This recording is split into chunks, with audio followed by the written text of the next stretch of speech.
اب آج وفاقی وزیر جناب اور اویس لغاری صاحب جو کہ ہمارے وفاقی وزیر توانائی ہیں، انہوں نے اسلام آباد میں منعقد یوتھ کنونشن سے خطاب کیا. خطاب میں وہ کہتے ہیں اور ایک انوکھی منطق پیش کر رہے ہیں. وزیر صاحب کا کہنا ہے کہ 2 گھنٹے کی لوڈ شیڈنگ برداشت کر لیں، 50 ارب کا فائدہ ہوگا. آپ کے پنکھے جب آن ہوتے ہیں تو 9000 میگا واٹ بجلی صرف پنکھے استعمال کرتے ہیں. ہم کیوں زیادہ ادا کر رہے ہیں؟ ہماری بجلی مہنگی ہے، 100% مہنگی ہے، اس میں کوئی شک ہی نہیں. ہم ریجن کے اندر سب سے مہنگی بجلی پرووائڈ کر رہے ہیں.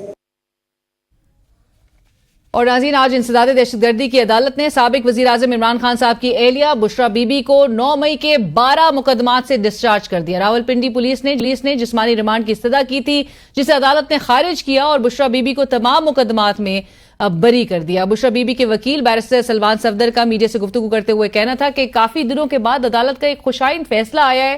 اس فیصلے سے بانی پی ٹی آئی کے مقدمات پر بھی فرق ضرور پڑے گا. اور ناظرین، مریم نواز صاحبہ وزیر اعلیٰ پنجاب جو کہ کہتی ہیں کہ جو 2 ماہ کے لیے ایک ریلیف عوام کے لیے اناؤنس کیا گیا ہے وہ شارٹ ٹرم ریلیف جو ہے وہ نہیں ہے، یہ 2 ماہ کا ریلیف ہے. ساتھ ساتھ آپ کے منسٹر آف پاور اویس لغاری صاحب وہ یہ بات ایڈمٹ کرتے ہیں کہ اس وقت خطے میں سب سے مہنگی بجلی جو ہے وہ ہم استعمال کر رہے ہیں. گورننس کی اس وقت ایک کرائسس سچویشن نظر آ رہی ہے، باوجود اس کے اعلانات بڑے ہو رہے ہیں اور میاں صاحب نے بڑے طویل عرصے بعد اپنی خاموشی توڑی ہے جس میں یہ تمام بڑے تاریخی پیکج کا اعلان کیا گیا ہے. اس حوالے سے بھی گفتگو ہوگی اور جو گزشتہ ہفتے کی جو ڈیولپمنٹس تھیں اور اب جو بانی پی ٹی آئی کو جس طرح سے لگ رہا ہے کہ جنرل ریٹائرڈ فیض حمید صاحب کو ان کے خلاف وعدہ معاف گواہ بنایا جائے گا. گفتگو کرتے ہیں، ہمیں جوائن کریں محمد زبیر صاحب، آلدو ہی نیڈز نو انٹروڈکشن، سینئر سیاستدان ہیں، سابق گورنر سندھ. زبیر صاحب السلام علیکم. السلام علیکم. بہت شکریہ زبیر صاحب فار جوائننگ اس. اب زبیر صاحب لیٹس بگن ود جو گزشتہ ہفتے کی ہم نے ڈیولپمنٹ دیکھی ہے. سابق D G I S I کا جس طرح سے ان کے خلاف جو ہے وہ کارروائی کا آغاز ہوا ہے، انپریسیڈنٹڈ ہے، ملکی تاریخ میں پہلی بار ہمیں نظر آ رہا ہے. اور ایک وہ شخص اور جو کہ آپ ابھی ناظرین کو بھی بتائیں گے کہ جن کے حوالے سے ایک تاثر تھا کہ بڑے انفلوئنشل جنرل فیض جو ہے وہ ہمیشہ سے رہے ہیں. آپ کے ان کے ساتھ انٹریکشنز میں آپ کی اسسمنٹ کیا تھی ان کے بارے میں؟ میں اس وقت بھی یہ سوچتا تھا اور اب بھی میرا کوئی چینج نہیں ہوا کہ دیکھیں ایک کسی بھی پوزیشن پر کوئی شخص بھی ہو اس کے پاس اتنی پاورز ہوں، وہ اتنا پاورفل ہو کہ وہ اپنی مانی کر سکے اور اپنی جو بھی وہ سوچتا ہے کرنے کے حوالے سے، پولیٹکس کے حوالے سے، بیکاز ہمیں وہ فوجی سائیڈ تو نہیں پتا، ہم تو پولیٹیکل سائیڈ کی بات کر رہے ہیں کہ جو جنرل فیض کا جو انفلوئنس تھا پولیٹیکل میٹرز میں وہ اتنا فار ریچنگ تھا، اتنی پاورز تھیں کہ وہ کسی بھی جمہوریت میں یا کسی بھی کنٹری صحیح نہیں ہوتا. You don't allow any one to have so much power کہ whatever he wants to do کسی کی آپ پکڑی اچھال لیں وہ بھی کر سکیں، بزنس مین بھی آپ کے پاس آ کے آپ کے پاؤں میں گرے ہوئے ہوں، پولیٹیشنز بھی آپ سے مانگ رہے ہوں کہ کچھ نہ کچھ فیورز، کوئی سینیٹر بننا چاہتا ہے، کوئی کچھ بننا چاہتا ہے. But he was not the first one. اور سب سے بڑا کوشچن ہے was he the last one?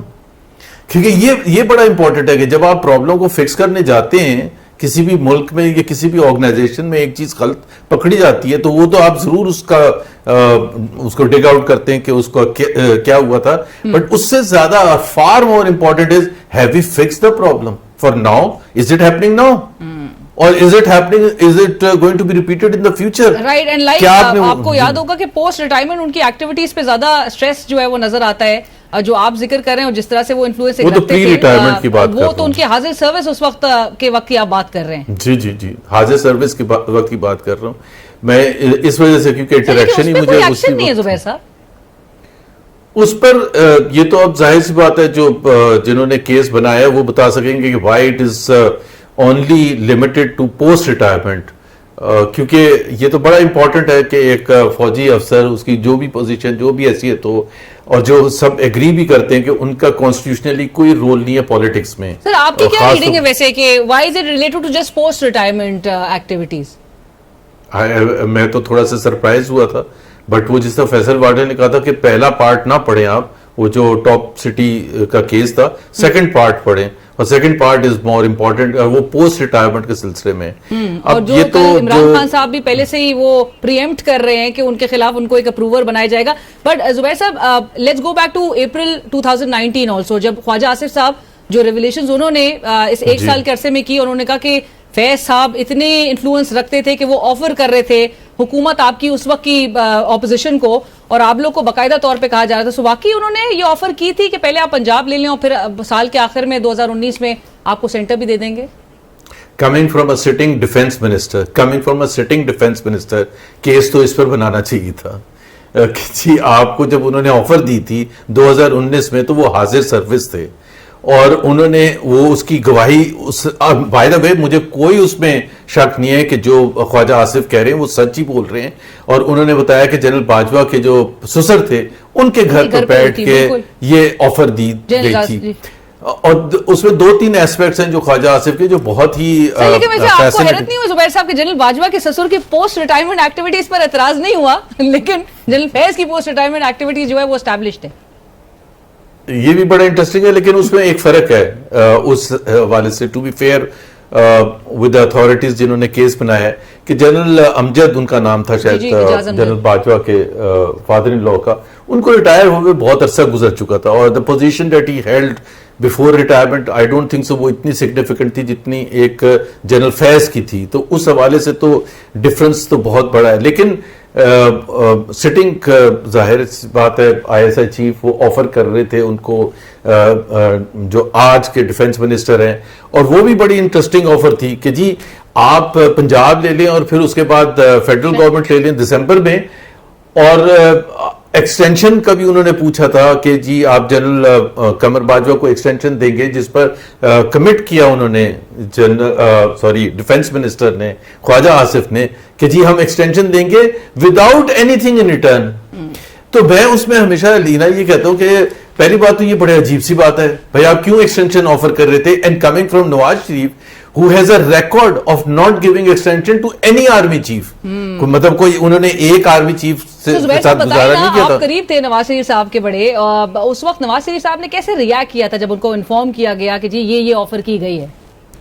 نہیں میں تو یہ کہہ رہا ہوں کہ جب انہوں نے خواجہ آصف نے جو آفر دی ہوگی اور ایگری کیا ہوگا کہ ہم ان کو ایکسٹینشن دینے کا ہم نے ایگری کر لیا تھا, تو it must had the blessing of Nawaz Sharif. Khawaja Asif خود سے تو نہیں کہہ سکتے تھے کہ ہم آپ کو ہم آرمی چیف اس وقت جو تھے جنرل قمر باجوہ کو ایکسٹینشن دیں گے, اپنی طرف سے تو نہیں کہہ سکتے تھے. اور انہوں نے کہا بھی اپنے انٹرویوز میں کہ وہ ان کی مرضی سے تھا, نواز شریف کی مرضی سے. But there has to be something جو اگر ہونا چاہیے اور پتہ کرنا چاہیے اور ڈگ آؤٹ کرنا چاہیے.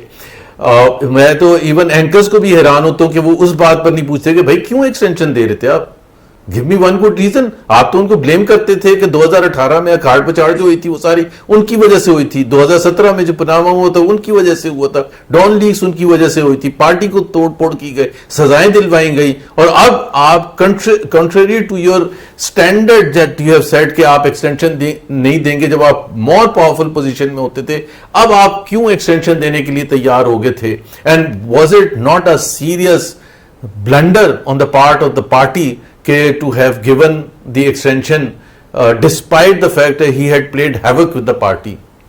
ایبسلیوٹلی. اور زبیر صاحب مطلب میں نے بھی خواجہ آصف صاحب سے یہ سوال کیا تھا کہ آپ مطلب جنرل باجوہ کے سسر کے گھر پہ کرنے کیا جا رہے تھے سیاستدان ہمارے, ڈیل سٹرائک کرنے کے لیے جاتے ہیں؟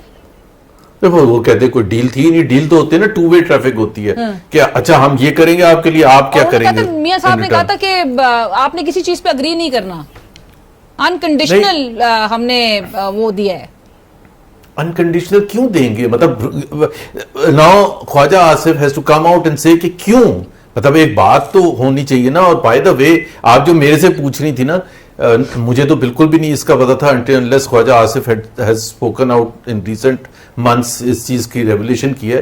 99% پارٹی کے کسی شخص کو بھی نہیں پتا تھا کہ خواجہ آصف کی اس قسم کی میٹنگز ہوئی ہیں. اور جو یہ سلسلہ ایکسٹینشن کا شروع ہوا تھا وہ تو اپریل 2019 میں شروع ہو گیا تھا. It was not towards the very and کہ جب وہ کہا جاتا ہے کہ جی میاں صاحب نے لندن بلایا تھا, لندن میں بیٹھک کی تھی اور وہاں پھر سب کو کہا تھا کہ جی آپ حلف لیں کہ جا کے آپ نہیں بتائیں گے. نہیں وہ یہی میں نے منشن بھی بلکہ کیا کہ خواجہ آصف صاحب نے بھی کہا کہ اپریل 2019 میں شروع ہو چکا تھا. So that's when they